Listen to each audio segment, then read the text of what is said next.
In early 2017, a Nigerian authority issued a retroactive permit to export timber to China. Then the authority issued another permit, and another, and another, and another. As many as 4,000 permits, hand-signed all at once. Evidence gathered by the Environmental Investigation Agency indicates that these permits allowed transnational organized criminals to smuggle more than 1.4 million illegal rosewood logs from Nigeria into China. How could official permits be used to smuggle illegal wood? The answer involves one of the largest timber laundering operations in history. From March 2015 to September 2017, EIA conducted an in-depth investigation into the illegal rosewood trade between Nigeria and China. We met undercover with all the main players in the supply chain, from the forests in Nigeria to the luxury furniture boutiques in China. The illegal trade in wildlife and wildlife products, including elephant ivory, high-value timber, and marine species, is a threat not only to sustainable development, but to peace and security. The illegal trade in rosewood has become the world's most lucrative form of wildlife crime. Since 2012, demand for rosewood has surged in China, triggering cycles of boom and bust in forests all over the world.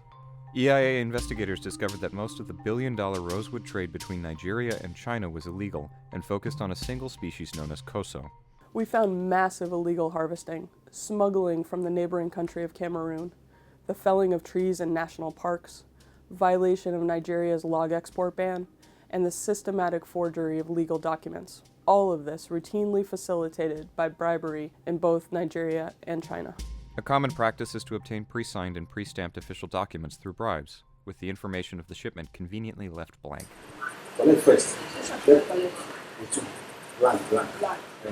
The race to grab any remaining kosso has led traders to source from areas controlled by the terrorist organization Boko Haram, which may have benefited from the illegal trade. In 2016, in an effort to save their forests, West African nations turned to the Convention on International Trade in Endangered Species, or CITES, an international treaty ratified by nearly all United Nations member states. As a result, in 2016, China stopped and forbade entry to more than 10,000 containers full of illegal kosso from Nigeria, worth at least $300 million US. Stacked up, these containers would be as high and wide as 3 Empire State Buildings, a whole forest of endangered trees. Chinese and Nigerian traders told undercover EIA investigators that they paid the equivalent of more than $1 million in bribes to senior Nigerian officials who assured them that they would be able to issue the required permits to clear the detained containers. After sitting for months, the containers were suddenly released and entered into China in early 2017. This was possible only because of the actions of the Nigerian authority, who issued approximately 4,000 CITES permits retrospectively, in breach of the convention's principles. In Nigeria, the Minister of Environment alone is allowed to sign CITES permits. At the time these permits were issued, Nigeria's Minister of Environment was world-renowned diplomat Amina J. Mohammed. Well-placed sources informed EIA that Mrs. Mohammed spent her last days in office hand-signing the thousands of permits with her red ink pen. Then she took a plane from the Nigerian capital to New York, where she was sworn in as the United Nations Deputy Secretary General in February 2017. Now, hundreds of Chinese factories are transforming more than 1 million illegal rosewood logs into luxury furniture. CITES must urgently adopt more modern measures to deal with 21st century criminals and corruption. All CITES member states must join in this fight, and particularly China.